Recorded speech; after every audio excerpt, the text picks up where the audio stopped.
Professional vanilla pound কেকের recipe. আসসালামু আলাইকুম প্রিয় দর্শক, যে যেখান থেকেই দেখছেন, আবারও নতুন একটা রেসিপি দেখার জন্য শখ থেকে আমি মাহফুজা আফরোজ সবাইকে আমন্ত্রণ জানাচ্ছি। প্রথমে আমি সব উপকরণগুলো মেপে রেডি করে নিয়েছি কাজের সুবিধার্থে। এখন আমি একটা বোল নিয়ে নিলাম আর নিয়ে নিচ্ছি একটা স্ট্রেনার শুকনো উপকরণগুলো চেলে নেওয়ার জন্য। ময়দা নিয়ে নিচ্ছি 1.25 কাপ, কর্নফ্লাওয়ার নিয়ে নিব 1 টেবিল চামচ, গুঁড়ো দুধ দিয়ে দিচ্ছি আমি 1 চা চামচ,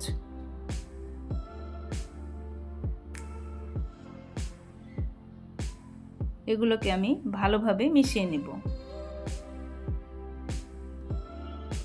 ভালোভাবে মেশানো হয়ে গিয়েছে। এখন আমি 1 চা চামচ বেকিং পাউডার দিয়ে দিচ্ছি। শুকনো উপকরণগুলো আপনারা 3 বার চেলে নিলে রেজাল্টটা ভালো পাবেন।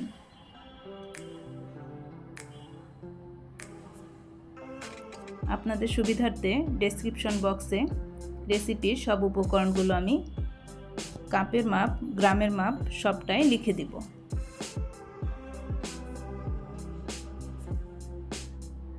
শুকনো উপকরণগুলো আমার ভালোভাবে মেশানো হয়ে গিয়েছে। এখন আমি ঢেকে এক সাইডে রেখে দিব, বেকিং পাউডারের মানটা যেন নষ্ট না হয়ে যায়।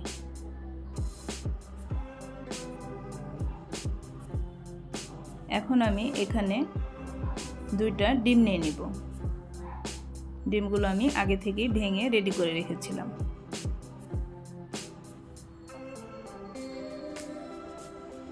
ডিমগুলোকে বিট করে নিচ্ছি।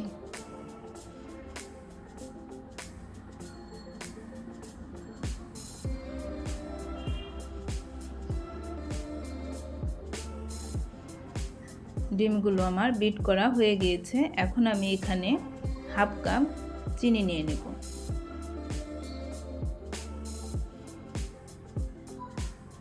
হাফ কাপ চিনি আমি কয়েকবারে মিশিয়ে বিট করে নেব।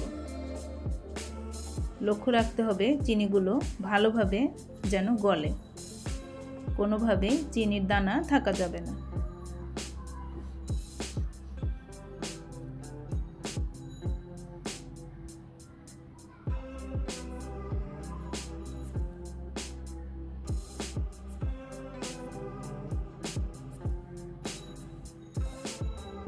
চিনি আর ডিম ভালোভাবে আমার বিট করা হয়ে গিয়েছে। আমি হাত দিয়ে চেক করে দেখেছি, চিনি ভালোভাবে গলে গিয়েছে।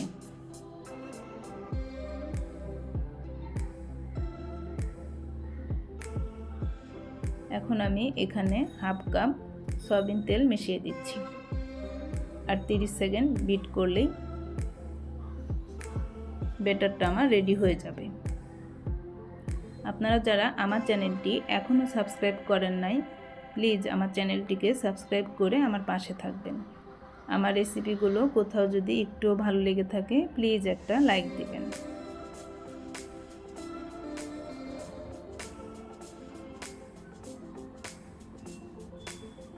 এখন দিয়ে দিচ্ছি 1 চা চামচ ভ্যানিলা এসেন্স।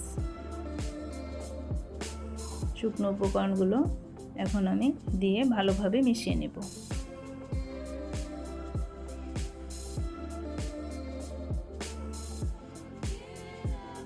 কেকটা যেহেতু আমি ওভেনে করব, সেজন্য আমি আগে থেকেই ওভেনটাকে প্রিহিট করে রেখেছি 5 মিনিটের জন্য।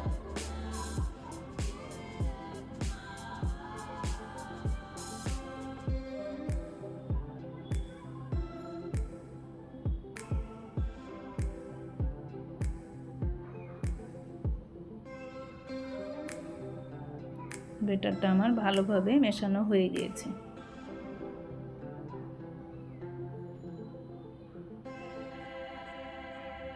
মোল্ডে আমি তেল ব্রাশ করে নিচ্ছি। ব্রাশ করা হয়ে গিয়েছে। এখন আমি ব্যাটারটা মোল্ডে ঢেলে দেব।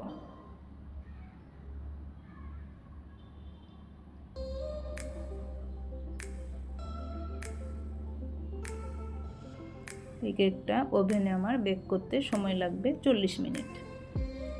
160 ডিগ্রি সেলসিয়াসে আমি 40 মিনিট বেক করে নেব। আমি ভালোভাবে বাতাসটাকে বের করে দিচ্ছি।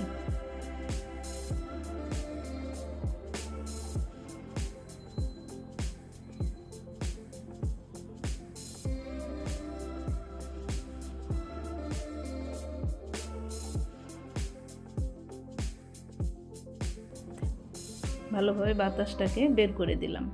এখন আমি ওভেনে দিয়ে দিব।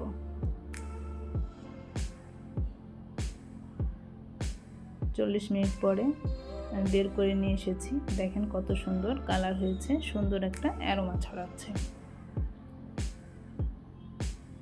খুবই সহজ এই কেকটা বানানো, যে কেউ আপনারা এই কেকটা বানিয়ে ফেলতে পারবেন।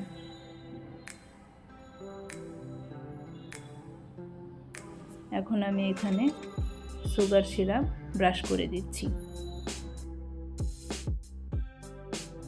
লক্ষ্য করেছেন নিশ্চয়ই আপনারা বেকারির কেকগুলো উপরটা স্যাঁতস্যাঁতে একটা ভাব থাকে, আর সেটা হচ্ছে এভাবে সুগার সিরাপ ব্রাশ করে দেয় সেই জন্য।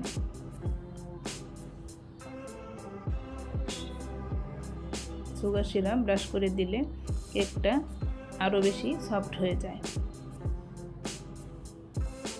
এখন আমি আপনাদেরকে মোল্ড আউট করে দেখাচ্ছি।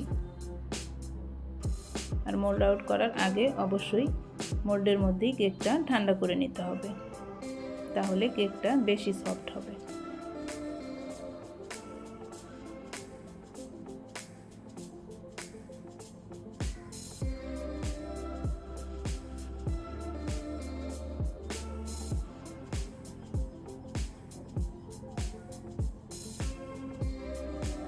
কেকটা আপনাদের কেটে দেখাচ্ছি।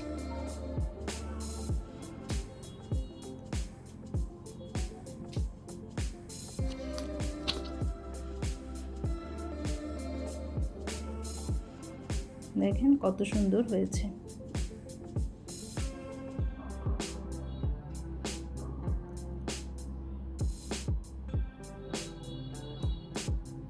আপনারা সবাই ভালো থাকবেন, নিরাপদে থাকবেন। আমি এবং আমার পরিবারের জন্য দোয়া করবেন।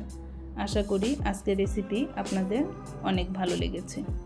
আবারও নতুন কোনো রেসিপি নিয়ে আপনাদের মাঝে হাজির হয়ে যাব ইনশাল্লাহ। দেখেন কেকটা কতটা সফট হয়েছে, আপনাদের কাছ থেকে দেখিয়ে দিচ্ছি।